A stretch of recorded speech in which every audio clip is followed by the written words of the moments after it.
जय जय स्वामी समर्थ. नमस्कार मित्रांनो, आज आपण एक अतिशय गूढ पण सत्य प्रश्न समजून घेणार आहोत. मृत्यूनंतर आत्मा कोणाला शोधतो? आपल्यातील अनेकांना वाटते मृत्यू म्हणजे शेवट. शरीर थांबतं, श्वास शांत होतो आणि सगळं संपतं. पण खरं सांगायचं म्हणजे मृत्यू हा शेवट नसतो. तो एक दरवाजा असतो आणि त्याच्या पलीकडचा प्रवास शरीराच्या जन्मापेक्षा अनेक पटीने मोठा असतो. आजची कथा एक शांत आणि साध्या माणसाची. नाव होतं अनिरुद्ध. भाग 1. शेवटचा श्वास आणि पहिली जाणीव. अनिरुद्ध आपल्या आयुष्यात खूप चांगला माणूस होता. पण आयुष्याच्या शेवटच्या क्षणात अचानक त्याचा श्वास अडकळतो, डोळे मिटतात आणि त्याला वाटतं की आता सगळं संपलं. पण नाही. पुढच्या क्षणी तो स्वतःला पाहतो, आपलं शरीर पलंगावर पडलेलं. तो धक्का खातो. मी इथे आणि तिथे दोन्ही ठिकाणी कसा? हा क्षण सर्वात गूढ असतो. शरीर शांत असतं पण आत्मा जागी होतो. आत्मा पहिली गोष्ट शोधतो, मी कोण आहे आता.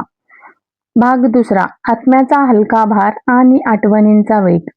शरीरात असताना आत्म्याला वजन जाणवत नाही, पण त्याला आता त्याच्या अशी हळूकुल भावना होते, जणू एखाद्या पक्ष्यासारखा मऊ, हलका, मुक्त.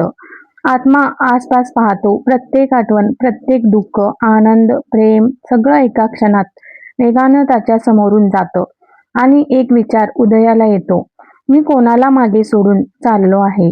मृत्यूनंतर आत्मा सर्वात पहिल्यांदा ज्यांना सर्वात जास्त प्रेम केलं त्यांनाच शोधतो. भाग 3. आत्मा कोणाला शोधतो? आत्मा प्रथम शोधतो 1. आपले आई वडील, कारण त्यांचा श्वास, त्यांचा आशीर्वाद, त्यांची माया आत्म्याला कधीच सोडत नाही. 2. आपली मुलं, कारण मुलासोबतचे धागे हे शरीराचे नसतात, ते हृदयाचे आणि आत्म्याचे असतात. 3. आपली जोडीदार, आपला जीवाभावाचा माणूस, ज्यांच्या सोबत आपण आयुष्यभर भावनांची देवाणघेवाण केलेली असते. आत्मा हे सर्व बंध शोधतो आणि हळूच त्याच्यावर तरंगतो. ते रडत असतात, त्यांच्या आवाजात वेदना असते, पण आत्मा त्यांना स्पर्शही करू शकत नाही, केवळ अनुभवू शकतो आणि इतकंच बोलू शकतो, मी इथेच आहे, घाबरू नका. भाग 4. प्रकाशाचा दरवाजा. काही वेळानंतर अचानक एक दरवाजा, मंद उबदार प्रकाश त्याच्या समोर येतो. हा प्रकाश कोणाचा? हा आहे आपल्या पूर्वजांचा, आपल्या देवांचा, आपल्या रक्षणकर्त्याचा प्रकाश. आत्मा आता दुसरा प्रश्न विचारतो, मी प्रकाशाकडे जाऊ का, की माझ्या आत्म्याच्या लेकराकडे जाऊ? असं. आणि इथे खरा गूढ भाग आहे. प्रकाश कधीही कोणाला जबरदस्तीने नेत नाही, तो फक्त बोलावतो, तुझा प्रवास सुरू करण्याची वेळ झाली आहे. भाग 5. आत्मा शेवटी कोणाला शोधतो? प्रत्येक आत्मा शेवटी एकाच गोष्टीला शोधतो, सत्य, शांती, आपलं मूळ घर, आपल्या जन्माआधी जिथे होतो त्या अनंत शक्तीकडे. आणि मग आत्मा समजतो, मी शरीर नाही, मी अनुभव आहे, मी नातं नाही, मी प्रेम आहे, मी शेवट नाही, मी प्रवास आहे. आणि या जाणीवेच्या क्षणी त्याला भीती नाही, दुःख नाही, पश्चाताप नाही, केवळ शांतता, एक मऊ उबदार शांतता. भाग 6. अंतिम संदेश.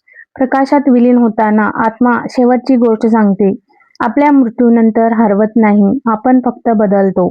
आपण नेहमी आपल्या प्रियांच्या जवळ असतो, त्यांच्या आठवणीत, त्यांच्या प्रार्थनेत, त्यांच्या प्रेमात. आणि म्हणूनच आपण रडतो, तेव्हा प्रार्थना करतो, तेव्हा मेणबत्ती लावतो, तेव्हा आत्मा ते जाणवतो आणि म्हणतो, मी आहे, इथेच आहे. शेवटचे शब्द. मृत्यूनंतर आत्मा कोणाला शोधतो? उत्तर सोपं आहे. ज्यांनी प्रेम केलं, ज्यांनी काळजी केली, ज्यांनी आपल्या आयुष्यात आपल्याला आपलेपणा दिला, आत्मा सर्वप्रथम त्यांनाच शोधतो आणि नंतर तो प्रकाशात सामील होतो. जय जय स्वामी समर्थ. कथा आवडली असेल तर चॅनलला सबस्क्राईब करा, लाईक, कमेंट, शेअर नक्की करा. कमेंटमध्ये स्वामी समर्थ लिहायला विसरू नका. भेटूया अशाच एका नवीन कथेसह. धन्यवाद.